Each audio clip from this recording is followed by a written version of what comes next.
In a quiet little neighborhood nestled between rows of tidy houses, life was usually calm and predictable. Sarah Thompson lived in one of those picture-perfect homes with her husband, Mike, and their 2 kids. The streets were lined with neatly trimmed lawns, colorful flower beds, and friendly faces who waved hello as they passed by. It was the kind of place where everyone knew each other, or at least thought they did. Sarah had always prided herself on being the neighbor everyone liked. She baked cookies during the holidays, kept her front yard looking pristine, and never missed an opportunity to chat with someone over the fence. Life wasn't perfect, but it was good enough. That's why nothing could have prepared her for what happened one sunny afternoon when everything took a strange turn. It started innocently enough. Sarah had spent her morning running errands, grocery shopping, picking up dry cleaning, and grabbing a few things the kids needed for school. With bags loaded into her car, she headed back home, humming along to the radio. As she turned onto her street, she noticed something unusual. A silver SUV was parked right smack in the middle of her driveway. At first, Sarah thought maybe someone had made a mistake. Perhaps a delivery driver had pulled in briefly to drop off a package, or a visitor mistook her house for another. But as she got closer, she realized there was no sign of activity around the vehicle. No packages, no notes, nothing. Frowning slightly, she parked her car along the curb instead and stepped out to investigate. The SUV looked expensive, spotless, shiny, and clearly well-maintained. Through the tinted windows, Sarah could see someone sitting inside. A woman, probably in her late 40s or early 50s, sat behind the wheel, scrolling through her phone with an air of complete indifference. Her blonde hair was perfectly styled, and oversized sunglasses perched on her nose gave her an almost celebrity-like vibe. Curious, and more than a little confused, Sarah walked up to the driver's side of the SUV and gently tapped on the window. The sound startled the woman, who glanced up from her phone before reluctantly rolling down the window just a crack. "Hi," Sarah began, forcing a polite smile. "Is everything okay? This is my driveway." The woman stared at her for a moment, then sighed dramatically as if Sarah had interrupted something incredibly important. "Oh, relax," she said in a clipped tone. "I'm just waiting for my friend. They'll be here any minute." Sarah blinked, taken aback by the dismissive response. I'm sorry, but this is private property," she tried again, keeping her voice calm despite feeling irritated. "Could you please move your car?" Instead of apologizing or offering to relocate, the woman rolled her eyes and leaned back in her seat. "There's no rule against parking here," she shot back, her tone dripping with annoyance. Before Sarah could respond, the woman rolled the window back up and resumed scrolling through her phone, effectively shutting her out. Frustrated but unwilling to cause a scene, Sarah stepped back and stared at the SUV. Who was this person? And why did she feel entitled to park wherever she pleased? Sarah didn't recognize the car or the woman, which only added to her confusion.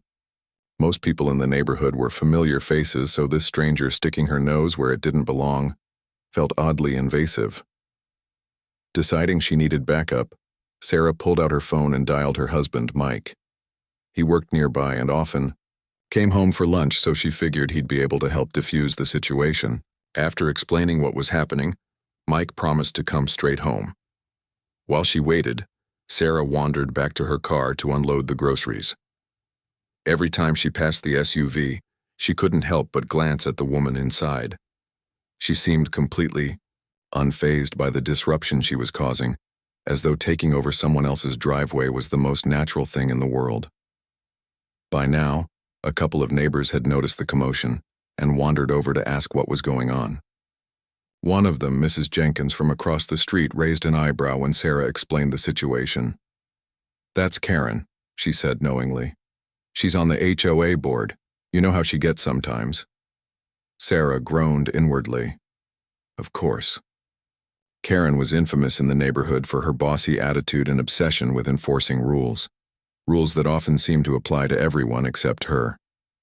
Whether it was nitpicking about mailbox colors or lecturing people about lawn maintenance, Karen thrived on drama and control. If anyone would think it was acceptable to commandeer someone else's driveway, it was her. Just as Sarah finished unloading her groceries, Mike pulled into the driveway, or rather, what little space was left of it. His truck barely fit next to the SUV, and he looked both amused and exasperated as he climbed out. "Let me guess," he said wryly. "This is Karen?" Sarah nodded glumly. Together they approached the SUV once more. Mike knocked firmly on the window, determined to get some answers. When Karen finally rolled it down again, she greeted him with the same icy glare she'd given Sarah earlier. "What's the problem?" Mike asked evenly, trying to keep his tone neutral. "This is our driveway. We'd appreciate it if you moved your car." Karen crossed her arms and tilted her head, as if daring him to challenge her further.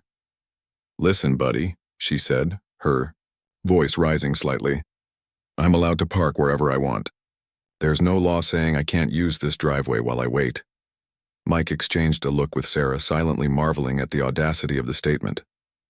"Actually," he replied, still calm but firmer this time, "this is private property. You're blocking our access and we need you to leave." But Karen wasn't having it. Instead of moving, she launched into a lecture about how Sarah and Mike were troublemakers for questioning her authority. She even went so far as to accuse them of violating HOA guidelines, though she couldn't seem to specify exactly what those violations were. As the argument dragged on, more neighbors began gathering outside. Some sided with Sarah and Mike, shaking their heads at Karen's behavior. Others hung back, too intimidated to speak up but eager to see how things would play out.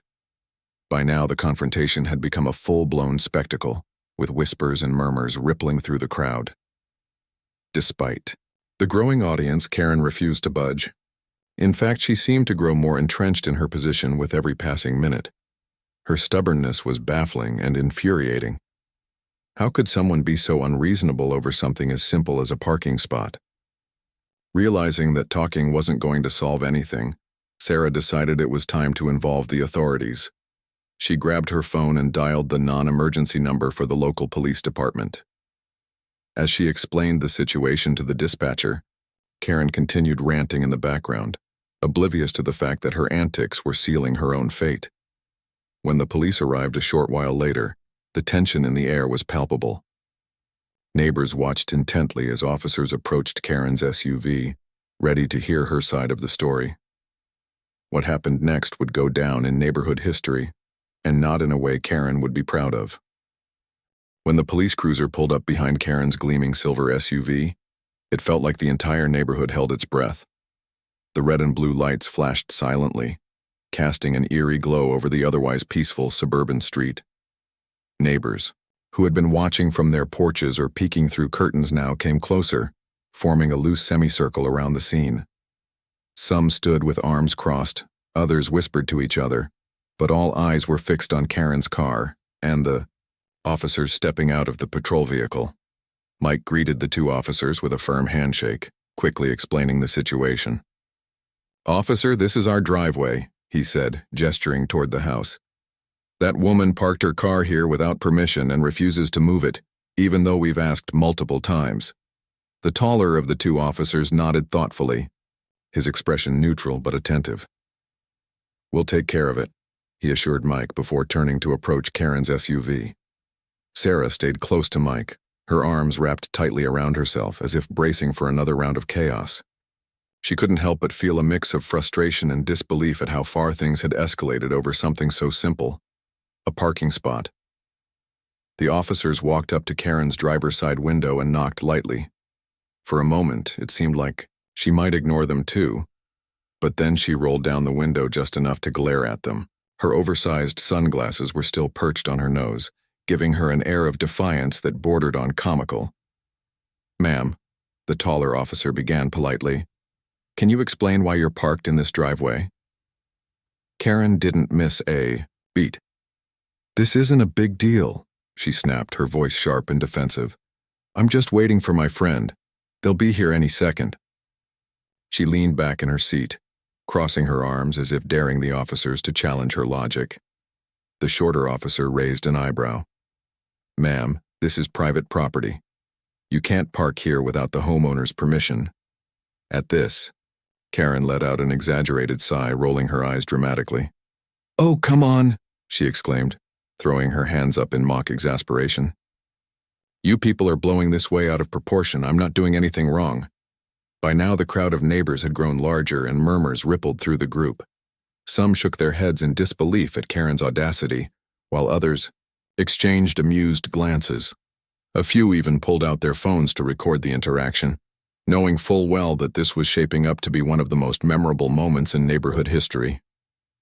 Sarah watched silently, her jaw tightening as Karen continued to dig her heels in. It wasn't just about the inconvenience of having her driveway blocked anymore. It was about principle. How could someone act so entitled, so dismissive of basic courtesy? And worse, how could they refuse to listen when confronted by authority figures? The taller officer tried again, his tone calm but firm.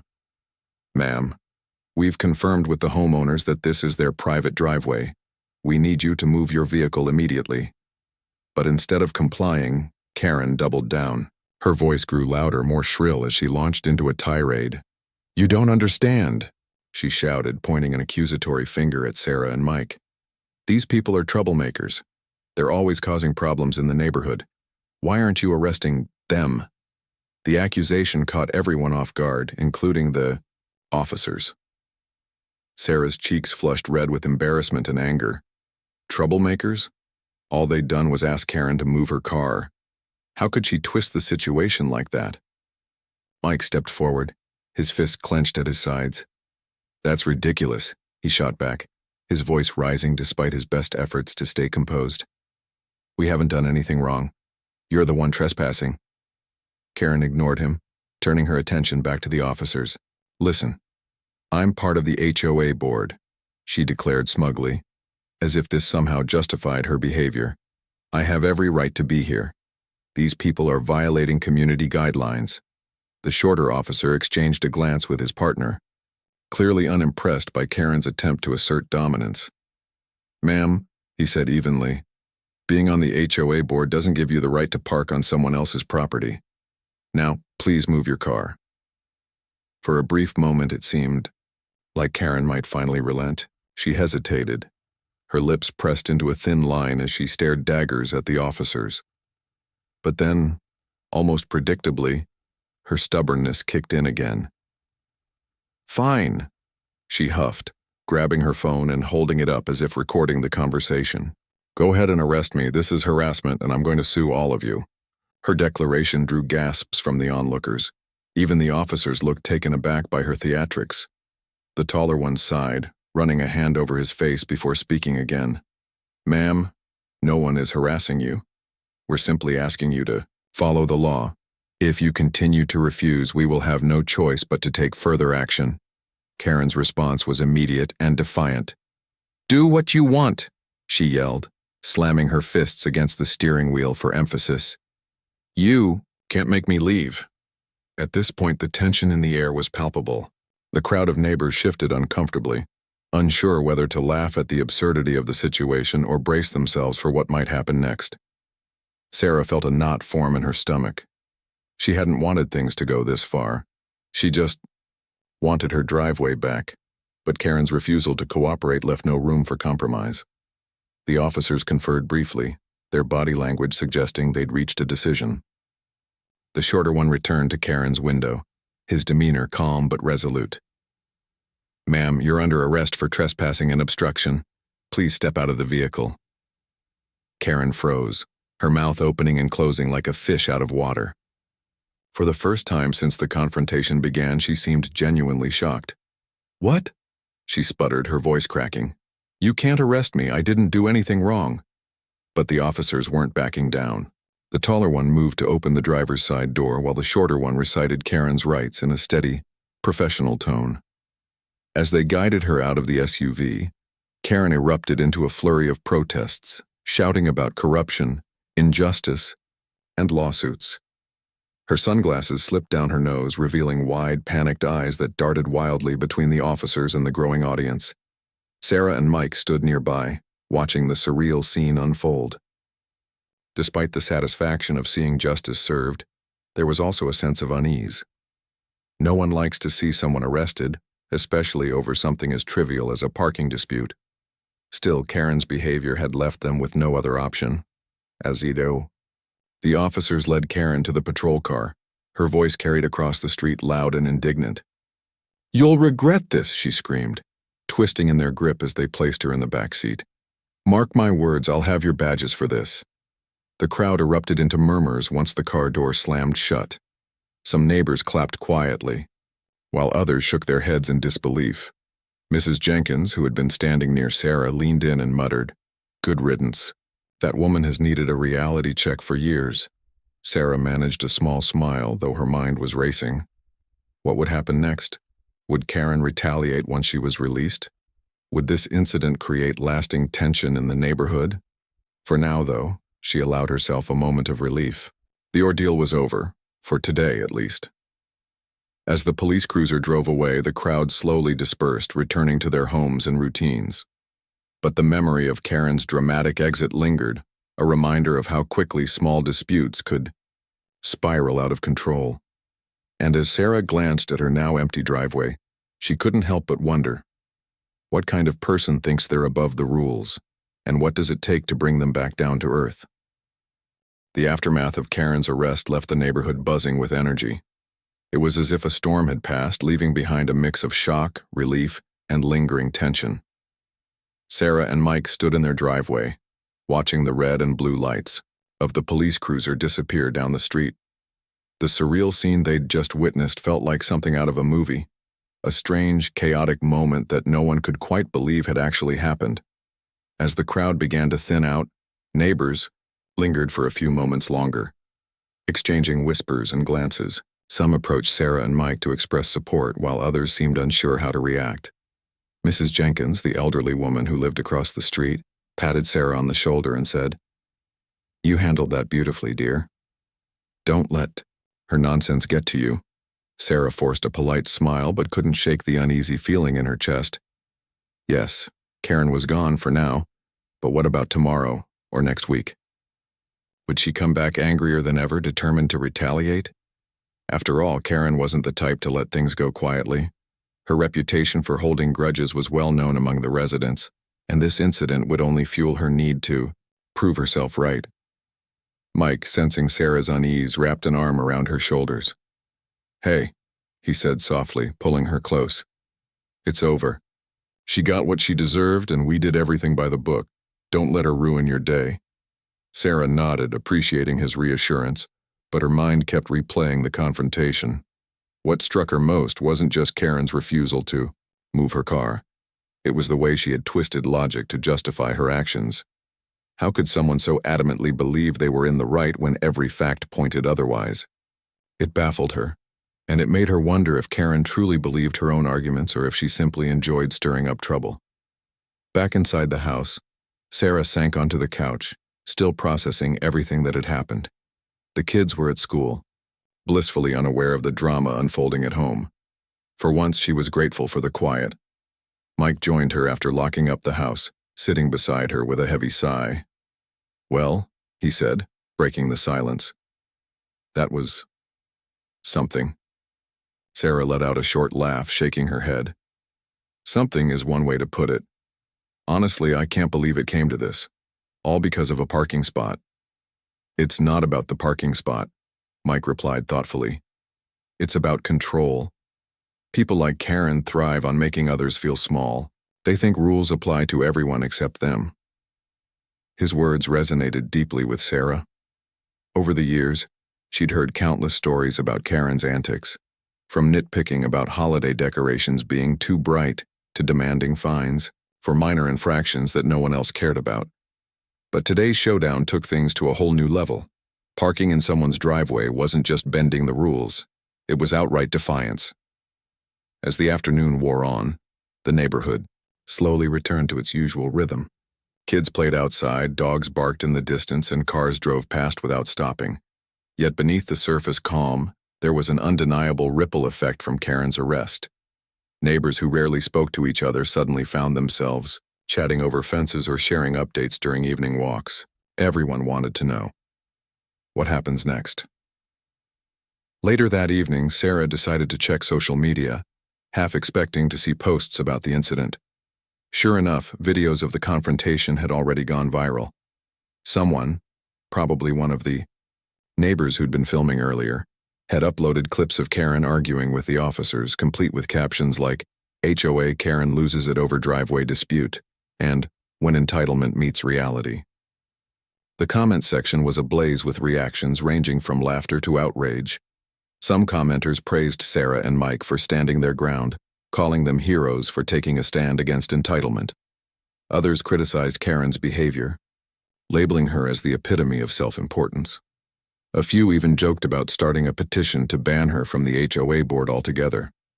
While Sarah appreciated the support, she couldn't help but feel a pang of guilt. She hadn't wanted this kind of attention. All she'd wanted was her driveway back. Meanwhile, Mike scrolled through local news websites, where the story had also started gaining traction. Reporters had picked up on the viral videos, framing the incident as a cautionary tale about property rights and community dynamics. One article featured quotes from anonymous neighbors describing Karen as difficult and impossible to work with. Another highlighted Sarah and Mike's patience during the confrontation, portraying them as model citizens caught in an absurd situation. Despite the positive coverage, Sarah couldn't shake the nagging worry that Karen would use her connections within the HOA to retaliate. As a member of the board, she had access to resources and influence that could make life difficult for anyone who crossed her. Would she try to impose stricter rules on Sarah's house? File frivolous complaints about noise or landscaping? The possibilities seemed endless, and none of them were pleasant. Determined not to let fear dictate her actions, Sarah decided to take a proactive approach. The following morning, she attended an emergency HOA meeting called to address the fallout from Karen's arrest. Walking into the community center felt surreal. The room buzzed with hushed conversations, and several board members avoided eye contact as she took her seat. Clearly, the incident had shaken everyone, even those who usually sided with Karen. When it was her turn to speak, Sarah stood up and addressed the group calmly but firmly. "I don't want this to divide our neighborhood," she began, looking around the room. "What happened between me and Karen was unfortunate, but it doesn't have to define us moving forward. Let's focus on finding ways to prevent similar situations in the future." Her suggestion sparked a lively discussion about revising HOA guidelines to include clearer policies about shared spaces and property boundaries. Several members agreed that clearer communication could help avoid misunderstandings, while others proposed hosting regular workshops to educate residents about their rights and responsibilities. By the end of the meeting, there was a sense of cautious optimism in the air. Over the next few days, Sarah noticed subtle changes in the neighborhood dynamic. Neighbors who had previously kept to themselves began reaching out, offering smiles or waves as they passed by. Even some of Karen's former allies distanced themselves from her, realizing that her behavior reflected poorly on the entire community. Rumors circulated that she planned to move out of the neighborhood altogether, though no one knew for sure. For Sarah and her family, life gradually returned to normal, or as normal as it could be after such a bizarre ordeal. They continued tending to their yard, hosting barbecues, and enjoying quiet evenings together. But every time Sarah pulled into her driveway, she couldn't help but glance at the empty space where Karen's SUV had once sat, a reminder of how quickly small disputes could spiral out of control. In the end, the experience taught Sarah an important lesson. Standing up for yourself isn't always easy, but sometimes it's necessary. And while she wouldn't wish a similar confrontation on anyone, she was glad she'd handled it with grace and determination. After all, life in a neighborhood is built on mutual respect, and anyone who forgets that deserves to face the consequences. The days following Karen's arrest brought a mix of emotions to the neighborhood. For Sarah and her family, there was a sense of relief that the immediate drama was over, but also an awareness that the ripple effects of the incident would linger for some time. The story had spread far beyond their quiet suburban streets. It wasn't just local gossip anymore. Social media posts, news articles, and even jokes about HOA Karen were everywhere. What started as a simple parking dispute had become a cautionary tale about entitlement, ego, and the importance of respecting boundaries. Karen herself remained largely absent from the neighborhood in the days after her arrest. Her silver SUV, once a symbol of her defiance, disappeared from sight altogether. Some neighbors speculated that she was laying low, embarrassed by the public humiliation she'd endured. Others whispered that she might be planning her next move, a retaliation or perhaps a desperate attempt to save face within the HOA board. Whatever the case, her silence only added to the tension hanging over the community like a storm cloud waiting to burst. Sarah tried not to dwell on what Karen might do next. Instead, she focused on moving forward and maintaining the peace she valued so much in her home life. She spent her mornings tending to her garden, planting new flowers and trimming hedges as a way to clear her mind. In the afternoons, she took long walks around the block with her kids, enjoying the crisp autumn air and the sound of leaves crunching underfoot. These small routines helped ground her, reminding her that despite the chaos of recent events, life could still feel normal, if she let it. But avoiding the topic entirely proved impossible. Everywhere she went, people wanted to talk about Karen, and Sarah found herself caught between gratitude for their support and discomfort at being thrust into the spotlight. At the grocery store, a woman she vaguely recognized stopped her in the produce aisle to say, "You're the one who stood up to that HOA lady, aren't you? Good for you." At school pickup, another parent approached her car window to ask if everything was okay now that that woman was out of the picture. Even her own extended family called constantly, eager for updates and details about the confrontation. At first, Sarah handled these interactions graciously, offering polite smiles and brief responses. But as the attention grew more intense, she began feeling overwhelmed. It wasn't that she didn't appreciate the kindness, it was the realization that her life had somehow become entertainment for others. People weren't just curious. They were fascinated, dissecting every detail of the incident as though it were a reality TV show. Mike noticed the toll it was taking on her. One evening, as they sat together on the couch watching TV, he turned to her and said, "You know, we don't owe anyone anything. If you don't want to talk about it, you don't have to." His words gave her permission to set boundaries, not just with nosy neighbors but also with herself. She realized she didn't need to carry the weight of everyone else's opinions. This was her life, not theirs, and she deserved to live it without constantly reliving the drama of that day. Meanwhile, the neighborhood continued to adapt to the absence of Karen's domineering presence. Without her policing every minor infraction, residents felt freer to express themselves.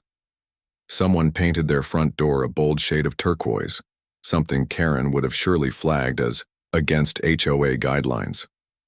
Another neighbor installed twinkling string lights along their porch railing, creating a warm, inviting glow that brightened the entire street. These small acts of rebellion against Karen's rigid rules seemed symbolic of a larger shift, a collective exhale as the community embraced a newfound sense of freedom. Even the HOA meetings took on a different tone. With Karen lying low, or possibly plotting her comeback, other board members stepped up to fill the leadership void. Discussions became less combative and more collaborative, focusing on practical solutions rather than nitpicking trivialities. Sarah attended several meetings in the weeks following the incident, contributing ideas for improving communication between neighbors and streamlining the complaint process. Her calm demeanor and thoughtful suggestions earned her respect among the group, and she quickly became a voice of reason in a previously contentious environment. Still, Sarah couldn't shake the feeling that Karen wasn't done yet. Every unfamiliar car driving slowly down the street made her glance out the window, wondering if it belonged to Karen or someone sent on her behalf. Every knock at the door sent a jolt of anxiety through her chest, even though most visitors turned out to be friendly neighbors dropping off homemade treats or thank you notes.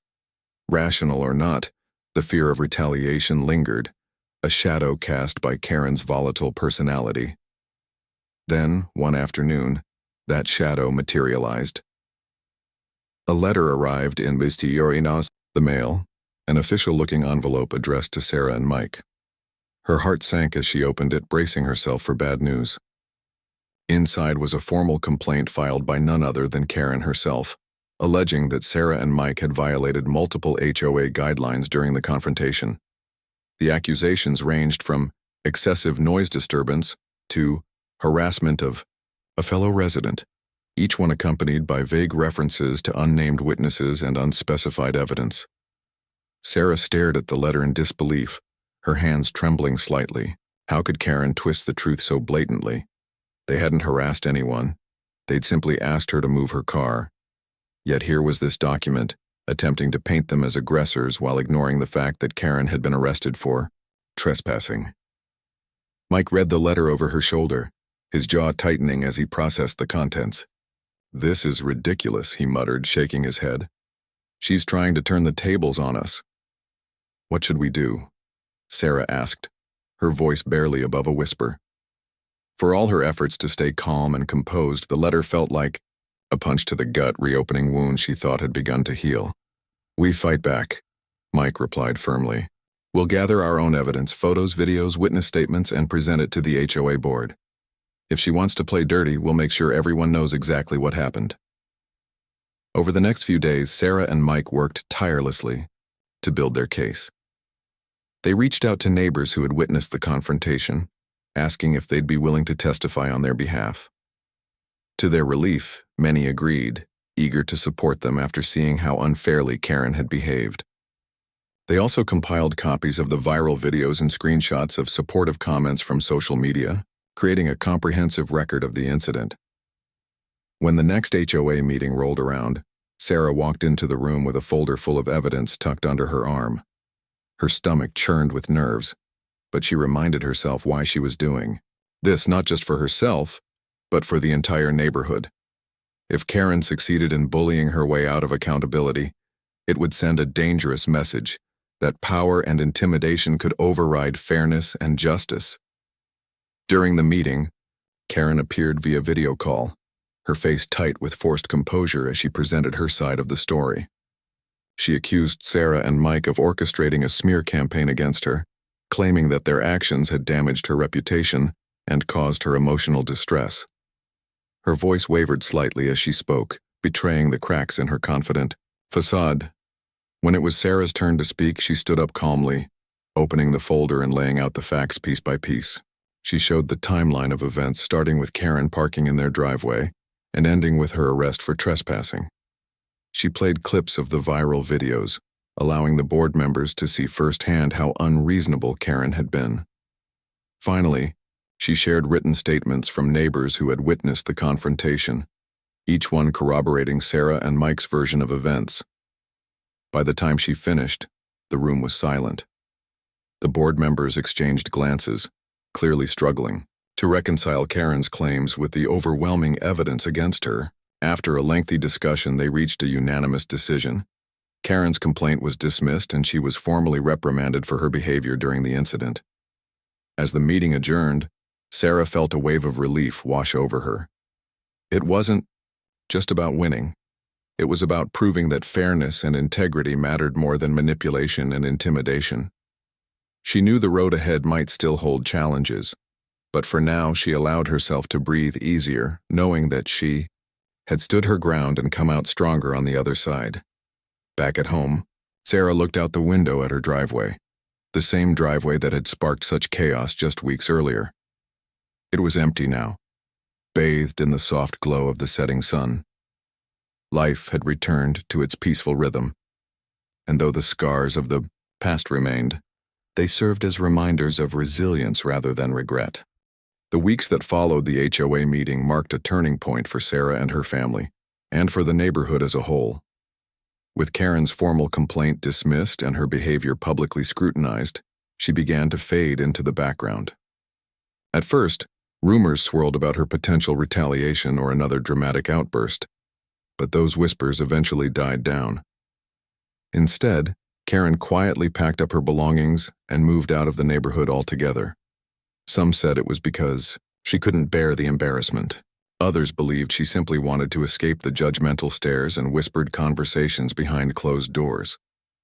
For Sarah, Karen's departure brought a mix of emotions. On one hand, she felt relieved. No longer would she have to worry about running into her at the mailbox or enduring passive-aggressive comments during HOA meetings.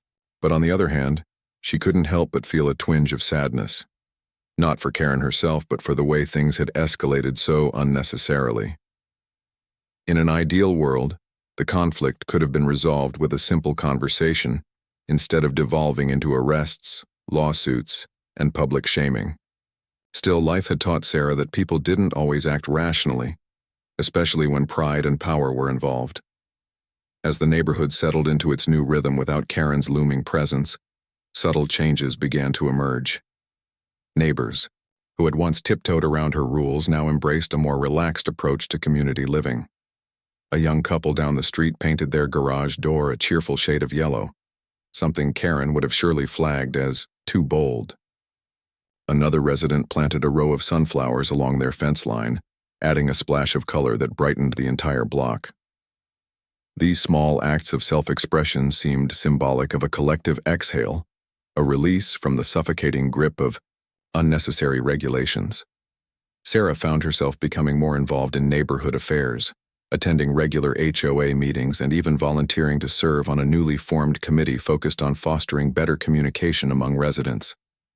Her calm demeanor and ability to mediate conflicts earned her respect within the group, and she quickly became a trusted voice in discussions about community improvements. It was rewarding work, reminding her that positive change often stemmed from collaboration rather than confrontation. Despite her growing involvement, Sarah made a conscious effort to keep her own life grounded. She continued tending to her garden, baking cookies for school events, and spending quality time with her family. Life felt lighter now, unburdened by the weight of constant tension. The kids noticed it too, commenting one evening over dinner how much quieter and happier the neighborhood seemed lately. Mike joked that maybe they should start charging rent for all the peace and tranquility their driveway had inadvertently inspired. But while the immediate drama had subsided, the legacy of Karen's antics lingered in unexpected ways.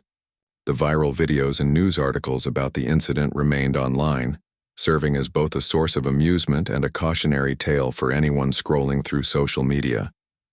Strangers occasionally stopped by the house, asking if this was the driveway where Karen got arrested.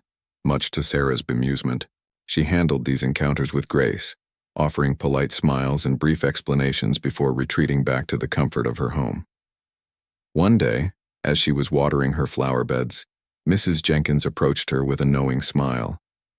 "You know," the elderly woman said, leaning on her cane, "you've become quite the local celebrity." Sarah laughed softly, shaking her head. "I never asked for that. I just wanted my driveway back." Mrs. Jenkins chuckled, nodding in agreement. "Well, you got it, and then some. You showed everyone that standing up for yourself doesn't mean starting a war. Sometimes it means finding the right balance between assertiveness and patience." Her words stayed with Sarah long after their conversation ended. Over time, she realized that the experience had taught her valuable lessons, not just about dealing with difficult people, but also about resilience, empathy, and the importance of boundaries. While Karen's actions had been frustrating and maddening at times, they had ultimately pushed Sarah to grow in ways she hadn't anticipated. In the months that followed, Sarah noticed a renewed sense of camaraderie among her neighbors. People who had previously kept to themselves now greeted each other warmly, stopping to chat about their gardens or share tips for dealing with raccoons raiding trash cans. Block parties became a regular occurrence, bringing together families who might otherwise have never crossed paths. Even the annual holiday lights contest took on a friendlier tone, with participants cheering each other on rather than competing fiercely for bragging rights. Through it all, Sarah remained grateful for the support of her community. Though the ordeal with Karen had tested her patience and resolve, it had also strengthened her connections with those around her. She came to understand that adversity, when faced collectively, could forge bonds stronger than any rule book or regulation ever could. Looking back, Sarah sometimes wondered what had become of Karen. Had she found a new neighborhood to dominate? Was she still stewing over her defeat, plotting her next move? Or had she learned something from the experience, perhaps realizing that wielding authority wasn't the same as earning respect? Whatever the case, Sarah hoped that Karen had found peace, or at least a place where she could park without causing chaos. On a crisp autumn morning, as golden leaves danced in the breeze, Sarah stood in her driveway sipping a cup of coffee. The space felt different now, almost sacred in a way. It wasn't just concrete and asphalt, it was a symbol of perseverance, dignity, and the quiet triumph of ordinary people standing up for what was right. As she gazed at the neatly trimmed hedges and freshly painted mailbox, she smiled to herself, feeling proud of how far they'd come. Life in the neighborhood wasn't perfect, it never would be, but it was good enough. And sometimes, Sarah thought, good enough was exactly what mattered most.